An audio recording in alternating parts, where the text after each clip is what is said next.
here we are taking a look at the grid for round 5 of the season here in Spain. And once again, a Mercedes 1-2 with Mackenzie taking pole, this time from Waze Kuba, his teammate in second. Robert Inescu is third, followed by Ruben Quag in 4th place for Williams. As we move on to the third row of the grid, it's Miklos Gal for Red Bull and Joseph Willows for Ferrari. On to the 4th row of the grid is Will Neller for Williams and Florian Volker for Ferrari. Just a second off the pace there, and in the 5th row of the grid, Alex Southgate and Armand Carver for McLaren and Force India. 11th place is Vedran Vedrina, followed by Franco Gambra, better qualifying from him in 12th position. 13th place is Cameron Anderson, great qualifying from him with David Green 14th for Lotus. In 15th position is Robert Hunter for Toro Rosso, in 16th place is Elizabeth Glazebrook for Sauber. Moving on to the 9th row of the grid, we have Ricky Caterham and Franco Lopez from Russia. On to 19th and 20th positions, we have Rivki Hartstein for Force India and Carlos Pedrosa for Sauber. And on the last row of the grid, we have Julius Anderson and Roberto Gamba for Caterham and Russia, respectively. So there we go, that is the grid excuse me, for the race. And the weather for the race will be sunny, the track will be dry, weather sunny, no chance of rain. So let's get going, shall we?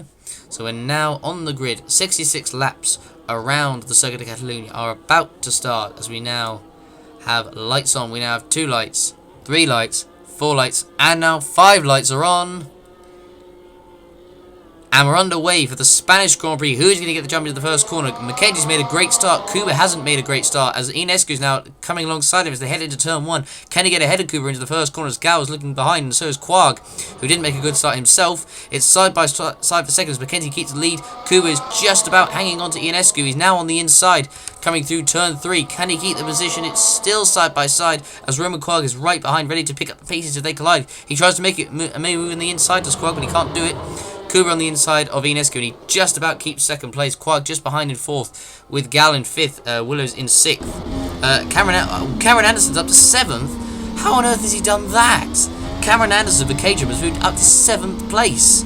So he started all the way down to 13th. Caterham in the points, that is unbelievable, that. So we're going to go on board. So he made a relatively good start. Middle of the squad, they just went past a few cars there, like they weren't there. Look at that. Got so much a better run heading into the first corner, and he actually makes a move on the inside and goes alongside Joseph Willows there. That is an incredible start by Cameron Anderson for Caterham. Just saw the gap on the inside and absolutely went for it. As we're now looking at Roman Quag, who's right behind Inescu already. He's caught up. Can he make a move on the inside? Quag now tries to make it on the inside. He can't quite do it. As we're looking at Anderson right behind Willows in 7th, Neller in 8th, Vedrina in 9th, and Florian Volker complete the points in 10th. With the Force India of Almar Carr in 11th position as they come through the long right hander, heading towards the chicane, which in my opinion kind of ruins the flow of the track, to be honest. I don't really like it at all. You certainly can't overtake it here, that's for sure. But as they come through to complete the first lap, Quag right behind Inescu as he's looking to make a move onto the back straight. He's going to have the slipstream on the Romanian. Is he going to make a move into the first corner? He's already getting alongside as Mackenzie sets the fastest lap. It's side by side between Quag and Inescu. Coming into turn 1, is Quag going to make the move stick on him? And the answer is yes, he does. So it's a quick start for Quag, and now already he's going to be onto the Mercedes. Could Quag try and get another victory here? As now Willows is right behind Miklos Gal with Cameron Anderson just hanging off there in the distance. Unbelievable start. I just can't believe he's made such a good start. As Willows is now on the inside of Gal, who really defends there. He certainly wasn't going to let him through very easy there. That's going to allow Cameron Anderson behind to catch up and make a move possibly. As you can see, Quag is actually closing up already to the back of Waze Kuba in 2nd place as they head towards through the middle sector, through the left and through the right now into the fast right hander, coming onto the little mini back straight, I call it. As Gal is running in 5th place as he comes around the corner, and he's got to be a little bit wide there. He's got a little bit out of shape, and Willows couldn't make an overtake. And Quag is already on the back of Kuba as they come into turn 10, and I don't think he quite made the move stick. And Anderson's on the inside. Anderson makes a move on the inside of Willows for P6. What a move there by the British driver. He just caught Willows unawares. He was trying to get past Gal, and he just seemed completely oblivious to the fact that Anderson got such a run, and actually he could have even tried to move on Gal there, but he backed out at the last minute. He could have gone for it there, Anderson, but that's a fantastic start. As now we're looking at Roman Quag, who's coming on to the front straight. He's right behind Kuba. He's surely going to make a move onto the straight. He's going to do the same thing that he did to Inescu, and he already moves alongside him as they come onto the straight. And look at that, he obliterates the fastest lap of 1:21.7. This is now side by side, and Quag has already got his nose in front, has made the move, and already got in front of the first corner. Now Anderson's making a move on Gal for P5, and he's on the inside, and he's done it. Cameron Anderson moves up into P5. What a race he's having so far. And wow, look at that. The 2012 champion makes a move, GP2 champion that is, makes a move into P5. What a race he's having. No one expected this at all. As now we're looking at Roman Quark, who's already caught up to the back of Jay McKenzie. He's got, that Williams has got some serious pace on it, and Quark has got some incredible confidence in that car, and he's going to get the slipstream of McKenzie and move to the inside as they head on the straight, although he didn't exactly like that. McKenzie didn't try to move over, but Quark has already got his nose in front, and he takes the lead, unless McKenzie tries to get it back in the first corner, but he can't. And he keeps the first position, Quark. What a start he's having after that win in China. He's really keeping it going. He's already getting away, I think, from the Mercedes behind him, as we're now looking down the back of the field. This is a battle for P19. This is between De Rosa and Oliver Glazebrook as they head in towards turn 10, and as they make contact, and Glazebrook gets pushed wide, and De Rosa makes the move stick, and he loses another place to his teammate David Greenwood coming into the corner there. As we're going to have a look on board from Glazebrook, you can see he just gets a little shove there from De Rosa to say, "Get out of my way, man." And he does indeed get out of his way as he goes off track and rejoins down in 20th. As now Cameron Anderson actually makes his first stop of the race, so he was on a light fuel load. That's hence why his pace was just so good. As he now rejoins the track, where's he going to come out? Will be interesting to see. Will he come out in traffic? I imagine he probably will. He comes out. Is he going to come out in front, or is he going to come out just behind this battle between Franco Lopez and Alex Southgate as they head into the first corner? And Lopez can't quite make the move stick as Anderson rejoins just behind them. As Roman Quark has made his first stop and come out in P4 by the looks of it. So there's Gal just coming down the front straight now. So he's come out in clear air, Quark. So it's actually going very well for him right now.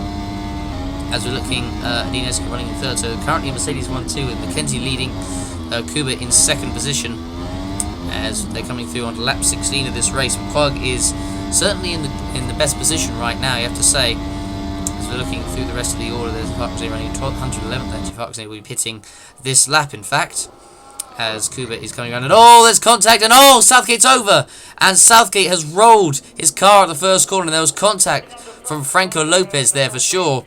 And Southgate's car is nothing more than body parts, and that is him out of the race. And there was a wheel hit there, so I wonder if any car hit the debris coming into the first corner there.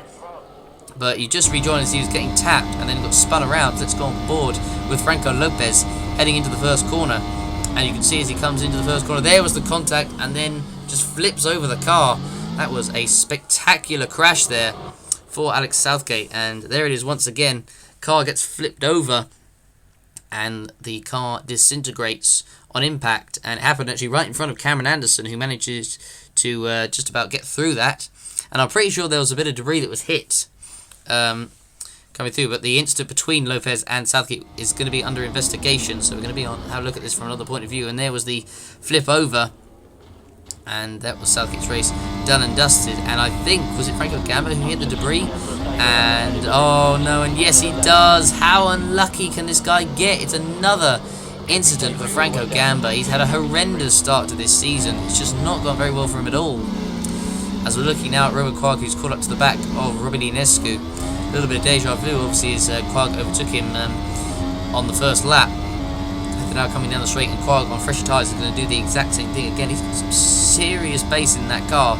He really is looking the favourite to get another win today, as Quark makes the move stick into turn 1 and makes it up into P3 as the Mercedes, who are still on a much longer strategy, because they're going, actually looks like probably a 2-stop. I guess Quark is probably doing a 3-stop because we have 66 laps, so that's going to be very interesting indeed. But for Quark right now, it's looking pretty good for him because his pace is certainly very good. Because I mean, actually, McKenzie hasn't exactly been able to get away from Kuba.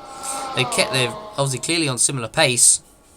As now Quark makes the move alongside him into the first corner and gets it done even before the first corner. So he's now up into P2. So now Quark could actually lead this race after the stop. He'll be bidding soon anyway, but he's looking pretty darn good right now, I have to say. He's right behind McKenzie already as he actually defends McKenzie coming into turn 4 there, as he's now going to be under threat from him. He can't overtake into turn 5, so he's probably going to have to do it at the end of the back straight, or the mini back straight as I call it, because it is quite small. Unless Quark can do it here, and actually he already is trying it, and McKenzie defends. He can't quite do it there. but coming onto the back straight, he'll get the slipstream and surely move to the inside. I imagine Mackenzie probably won't want to make it easy. As they come onto the straight, is Quag going to make a move? He can't quite do it there. Will he try and swap to the inside? And he does try, but he can't do it there, so he's going to have to wait until the straight, because that is the next place where he can actually overtake. As they come through the right-hander, come into turn 12, I think that is. And then into 13. So 13, now coming into the chicane. Into turn 14. Now through into turn 15. And now coming through the right-hander turn 16. So now coming onto the front straight, and Quag is surely going to get this move down onto the front straight. Look at the slipstream he's got. He's now along the inside of Mackenzie's car, and Roman Quag is now officially back into the lead of this race on lap 22, and they've still got, oh wow, that was very close. Oh, and there was almost contact there. Wow, that was incredibly close there from Quag. He did the same thing as he has on previous laps to get in front of the cars before the first corner, but that nearly ended very badly. That could have gone worse. As now Waze Cooper does indeed make his first pit stop of the race on lap 30, so it looks like they're probably going for the 2 stop? Maybe even the 1. I think 1 would be a tough strategy, to say the least, that is for sure. Anyway, he comes in, and what fuel do they put into his car? The answer is 26. 26. Yep, so Cooper will be pitting before the end of the race, so he's going to be on the 2 stop. So I imagine Mackenzie, who's going a few laps longer, as he actually had to wait Cooper for Inescu to come past him there. I imagine Mackenzie will probably be on a 1 stop. As you know, Inescu, wait, did Inescu actually come out ahead of Cooper? I think he might have done, because Gal has come in as well. So, oh dear, that's not gone particularly well for Red Bull, and especially not for Gal either. Oh dear me. So I think Inescu may have actually jumped Cooper in the stops there, by the looks of things, as Gal eventually rejoins, but that has not worked out for him well at all. So he rejoins way out of the points behind Willows and Vadrina as well. Not good for him at all there. Looking at De Rossa, there's Quag lapping De Rossa coming into the chicane. He's making his 2nd stop, so I imagine he'll do 1 more before the end. And he now comes into the pits, so he'll come out, I think, behind Mackenzie, but he'll come out ahead of Cooper, I imagine.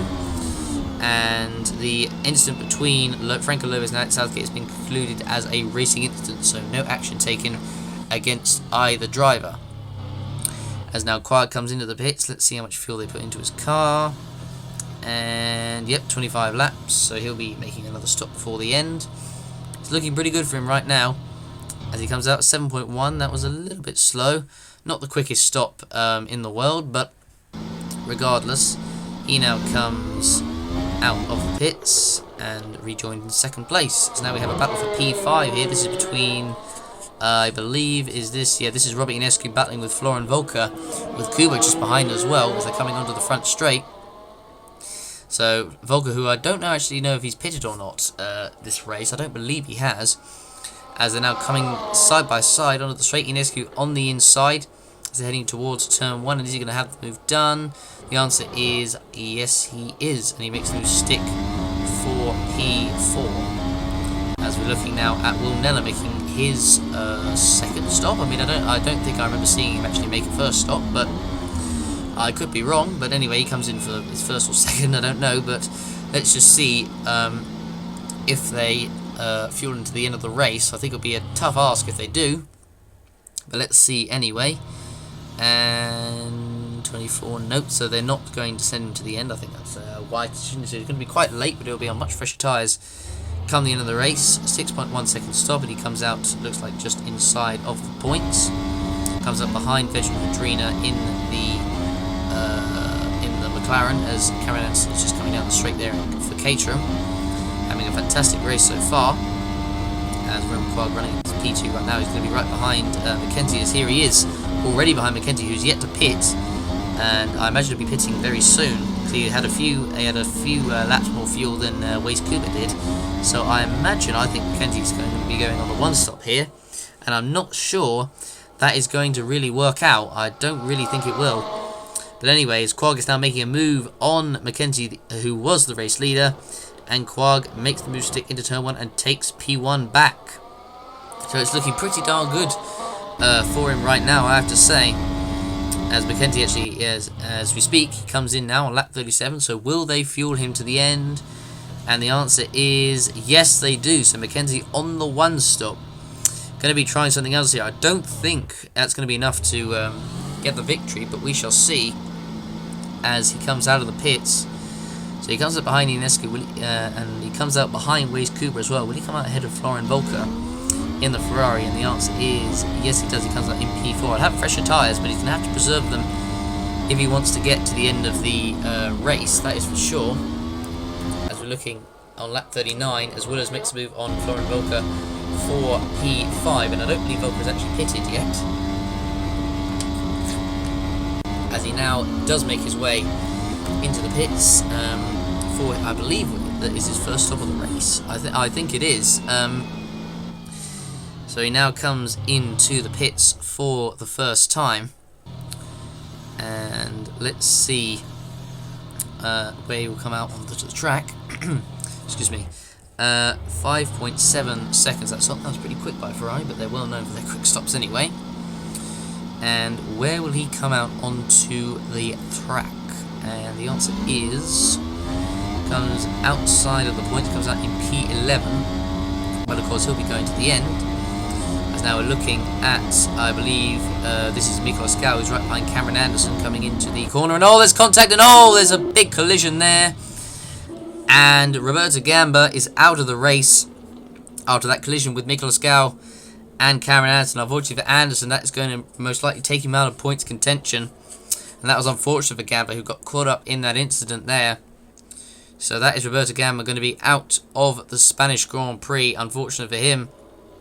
So that is his race done. Although I don't believe he was going to be able to get a fantastically great result anyway. But regardless, that is his race done and dusted.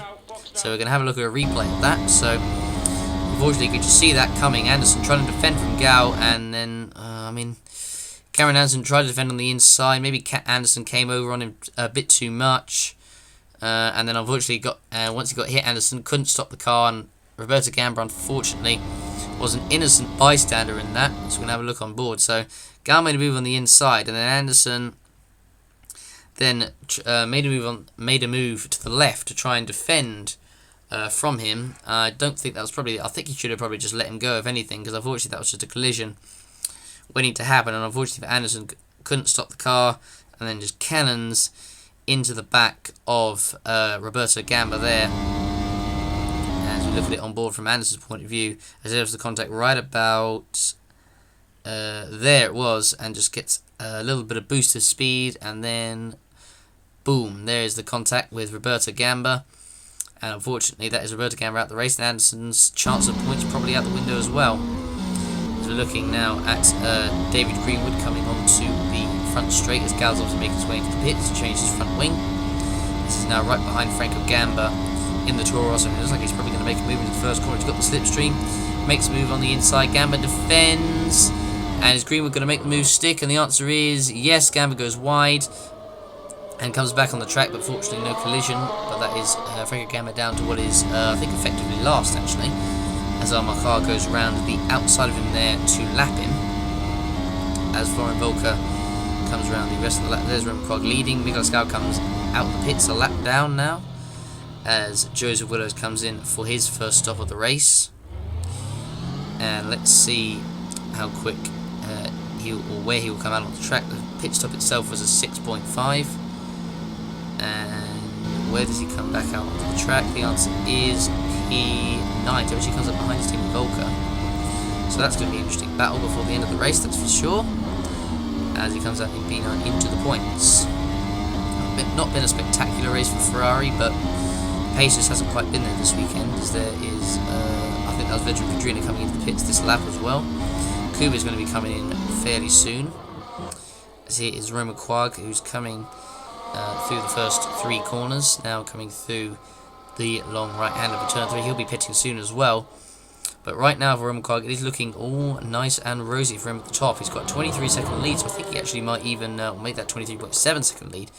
I think actually at this point he'll come up ahead of Ionescu on the track, so I think it's looking pretty good for Quag for a race win here. I don't really see anyone coming close to stopping him, as we look into... Yeah, but no, there's a Force India off the track, and that is Excuse me. Oh, and Cameron Anderson looks up there. Actually, comes in as he comes through the left-handed. Oh no, his engine's blown. And for Cameron Anderson, that is his race over. And it was such a shame as well. He was having such a good race, running in the points, and unfortunately, I think that collision that he had with Miklos Gowers unfortunately finished him off, and it was in fact an engine problem that is going to force Cameron Anderson's retirement here on lap 48 of the race. And that's certainly though encouraging for him, the way he performed, but unfortunately for him, his race is now done. As we look at Florian Volker, who is changing his front wing. What's happened there? Oh, that must have been the reason why the Force India was off track. Oh, okay. So he came past the lap lotus there, and oh my word, absolutely dive bombed into turn 10 and made contact with the Force India there of Amar Kar. And Kar was lucky not to get too much damage himself. He lost the position, but he'll get that back. But that was quite a hefty impact, so I imagine that probably might affect his downforce there. As we're now going to have a look at it from this point of view that we saw before, as because the camera had actually just cut away just as Volker was actually making the move originally on the inside, and there was the contact which forced Kar to go off coming around turn 10 there. So that was unfortunate there for Amar Kar, but at least he's still in the races now. Robert Ines comes in for his final stop at the Grand Prix. So Waze Kuba, I believe he'll still... has he come into the pits? No, he hasn't. He stays on track. So he'll be pitting, I reckon, fairly soon. As Ionescu comes in for a change of tyres. He'll have fresh tyres for the end. Mackenzie obviously goes ahead of him. But I imagine Ionescu... I'd be interested to see if Ionescu catches Mackenzie before the end. I imagine he probably will. Because fresh tyres here certainly have a big impact. And I think, will Ionescu come up ahead of Will Nella? I'm not sure. And the answer is no, he doesn't. Because Nella's coming up some traffic there. But Ionescu comes out in P5. As we look at Roman Quark coming in to make his final stop of the race, and I imagine he'll come out and stay as the leader of the race. So let's see as he comes into the pits, and let's see where he comes out onto track. Will he stay in the lead? I imagine he will, but he'll certainly get past Kuba, even if that's the case. As Quark comes in, changes all four tyres, and let's see how quick the stop is. 7.6, not particularly quick. He's right near the end of the pits actually as well, as a matter of fact. So where is Kuba? And Kuba actually still doesn't come over the line, so yep, Roman Quark comes back into the lead. Kuba actually is going to be pitting this lap, and he does in fact pit this lap, as a matter of fact. He comes into the pits for his first pit stop of the race. Mackenzie now takes second place, but how long will he be able to keep it is going to be the big question. As Kuba comes out of his pit box, and where does he come back out onto the track? And the answer is P5. He comes out in P5, and now it's going to be an interesting battle between him, Ionescu, and Mackenzie for the podium, I imagine. So that'll be interesting to see later on in the race, as Amar Kar now comes in for his final pit stop of the race. And let's see how quick the stop will be. So Quark is actually 9.5 seconds ahead of Mackenzie after that stop. So it just proves the gap that and gap/pace that Quark has had over Mackenzie there as Amar Kar comes out of the pits. There's a few cars that are in on the same lap as well. And let's see where he comes back out onto the track. So he come up behind his teammate, behind Miklos Gal as well. And behind Florian Volker, actually, will he? Oh no, he won't. I think actually he'll come out just ahead of Florian Volker. As Robert Hunter now comes out of the pits. Excuse me, sorry. As Mackenzie's still running in second at the moment. Will Nella will be pitting this lap. And let's see where he comes out onto the track. So he now comes into the pits. So I don't believe he'll come out ahead of any of the ahead of Ionescu and Kuba, I should say. But it'll be interesting to see anyway where he comes out on track. He'll have much fresher tyres than the guys in front. So he comes into the pits, and let's see where he comes back out onto the track, shall we? So he pits from P5, or it wasn't P3, 5.7 second stop. That's pretty quick. I don't know if he'll be able to catch up to Kuba or not, but he'll certainly have quite fresh tyres, that is for sure. And he comes out ahead of Joseph Willows, who's just coming down the straight right now, so it's important for him. So he's in for, at least for sure, he's in a certain P5. Would he be able to get better? We'll never know. Well, we'll see, I should say. As Florian Volker, and there's a big battle for P8 between Ricky Harkazane, Mikhail Gal, and Armar Kar. Actually, as Ricky Harkazane goes into the pits, and now Armar Kar is going to be right behind the Red Bull. Mikhail Gal, they're coming down the straight. Is Kar going to make a move into the first corner? He's alongside Gal, and is he going to make the move stick into the first corner? And yes, he does. That's a good move by Armar Kar. Well done. He's up into P8. Now Gal's going to be under pressure from Florian Volker behind him in head position. But here is the battle for P2 with Mackenzie, Ionescu, and Kuba as they're coming through the right-hander. Excuse me. Sorry about that, guys. As now Mackenzie is coming through, he's going to be struggling on those old tyres, that is for sure. There's no way he's going to be able to hold up the car. As there's Julius Anderson off at the first corner for Caterham, so something's happened to him. And what has happened to him? Looks like the wheel's spinning, so I think his rear wheel is missing by the looks of it, because the car's leaning on one side. So I think Julius Anderson might have had a collision. So let's have a look at the replay. As there's Franco Lopez, who's battling again, and oh no, another collision for Franco Lopez. It just hasn't been a particularly good race for him. And as he comes through the first corner, unfortunately there was the contact, and that is Julius Anderson out the race. Unfortunately for Lopez, he's going to have to pit again for a new front wing, so it's not been the greatest race for him, I have to say. As we go back to the battle for P2, I should say. I was about to say for the lead, but for P2, with Mackenzie second, Ionescu third, Kuba in fourth. They've got a lot of traffic ahead of them. They've got 4 cars in front of them as they're coming through the right-hander, as they're coming set to start the penultimate lap for them anyway. As they're now coming across the line, they've got 4 cars in front of them, and the yellow flag is still out. But will Ionescu make a move into the first corner? It's side by side. He will make a move, or no, he won't. Mackenzie defends. So he can't quite make the move there, as Julius Anderson's car is still being moved away. But now, where can Ionescu make an overtake? He could make actually into turn 4 actually. And Ionescu is now making a move on the inside. Can he make the move stick? No, he can't quite do it there. As they come through the right hand, and now Kuba is going to be right behind Mackenzie. So Ionescu needs to be very careful here as they come through the left-hander for the penultimate time.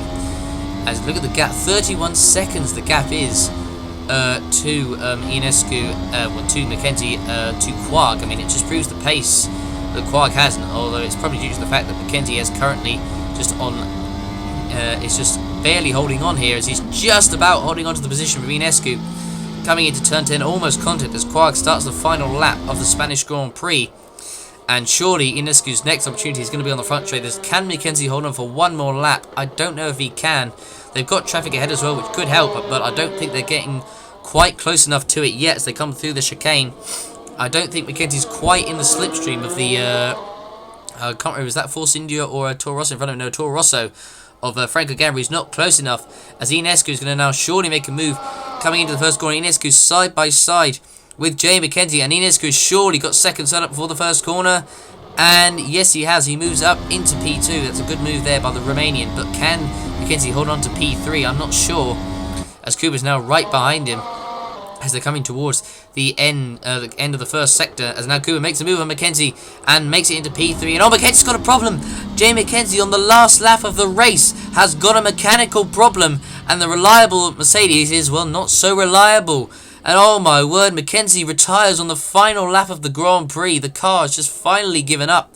It just can't eke any more out. So, oh my word, that is a dramatic ending to the race. We're going back on board. So that was when Ionescu got past Mackenzie into the first corner, and then just as they were coming round turn 3 now into turn 4, and that was when right there you can see on the dashboard, that was when the problem occurred and Kuba went through for P3. So it'll be interesting to see actually if Kuba can now get Ionescu for P2. There's not that many overtaking opportunities before the end of the lap, so if he wants to get it done, he needs to make it quick. But Roman Quark is going to come through and win the Spanish Grand Prix. Quite an incredible race from him. Fantastic drive from the Frenchman there, and Roman Quark takes a well-deserved victory and his second in a row and his second ever in the OC. Mikhail Skal takes the last point spot in 10th. Franco Lopez is set to come across the line in 15th position. It'll be interesting to see actually if Mackenzie will still finish in the points after that retirement. I believe he will finish probably at the back end of the points. I think he'll finish 9th or 10th. I believe, as David Greenwood is set to come across the line in P16 for Lotus. Excuse me. As Robert Hunter comes across the line in P11 with Ricky Harkstein behind him in 12th, Glazebrook 17th, as Ionescu does beat Kuba as they actually call up to the traffic for P3 right at the end there, as Rick Yang comes in 13th. Will Neller comes across the line in 4th, as Joseph Willis set to take a pretty good result in 5th place for Ferrari. Had a pretty quiet race, but kept himself out of trouble, to be fair to him, so he comes around the final chicane, now round the final corner to take a top 5 finish for Ferrari, as the McLaren of Vedran Vedrina is set to take a very well done P6 there. De Rossa comes across the line in P14, as Amar Khan set to take some good points for Force India in P7, with the Ferrari of Florian Volker set to come across the line in P8. So I believe that means Mackenzie will be P9, I think, in the order. We'll have to wait and see and look at the full race results. So we're going to have a look at them right now. So Roman Quagg wins with Robert Ionescu 2nd, Waze Cooper 3rd, Will Neller 4th, Joseph Willis 5th, Vedran Verduna 6th, Amar Khan 7th, Florian Volk 8th. Jamie Mackenzie does take, crucially, 2 points in 9th place, despite retiring on the final lap, with Nicholas Gal 10th and Robert Hunter in 11th position. Obviously, the points go up to the first 10, with Roman Quagg setting the fastest lap at 1:21.0, with Ricky Harkstein 12th, Rick Yan 13th, Kirosima de Rossa 14th, Franco Lopez, David Greenwood, Oliver Glazebrook, Franco Gamma 2 laps down, Julius Hansen still classified despite retiring after that collision with Franco Lopez, with Cameron Anderson, Roberto Gamma and Alex Southgate retiring from the Grand Prix. So there we go, and we're now going to take a look at the driver standings, and here we go. So Mackenzie still leads, but his lead is down to just 8 points, with Roman Quagg just 1 point behind Kuba, and with Ionescu in 4th on 61 points. Just 20 points separate the top 4, so this could be a very interesting championship, to say the least. With Will Neller in 5th, Joseph Willis in 6th, and Florian Volker 7th, with Gallen 8th, Southgate 9th, and Amar Khan 10th, completing the top 10. Vedran Virginia was 11th, I should say. Ricky Harkstein 12th, Ricky Yan 13th, David Greenwood 14th, Robert Hunter 15th, Oliver Glazebrook 16th, and Roberto Gamma 17th, with Franco Gamma, Karen Anderson, Kirosima de Rossa, Franco Lopez, and Julius Anderson the only drivers yet to score any points this season. But there's still so many more races to go. As we're now going to look at the constructors, and Mercedes have got a 45-point lead over Williams, I should say, in 2nd place. Red Bull in 3rd on their own, you could say. Ferrari in 4th place. McLaren in 5th. Force India 6th. Sauber 7th. Toro Rosso 8th. Lotus 9th. And Marussia 10th. It's all very tight down there, with Caterham the only team yet to score any points this season. So there we go. That was the Spanish Grand Prix. I hope you guys enjoyed. Don't forget to, as usual, vote for your driver of the day and give the race a rating out of 10. Thanks for watching, everyone. We'll see you for the next round, the 6th round of the race at the infamous Monaco Grand Prix. Thanks for watching, everyone, and we'll see you for the next round at Monaco. Thank you, and we will see you then.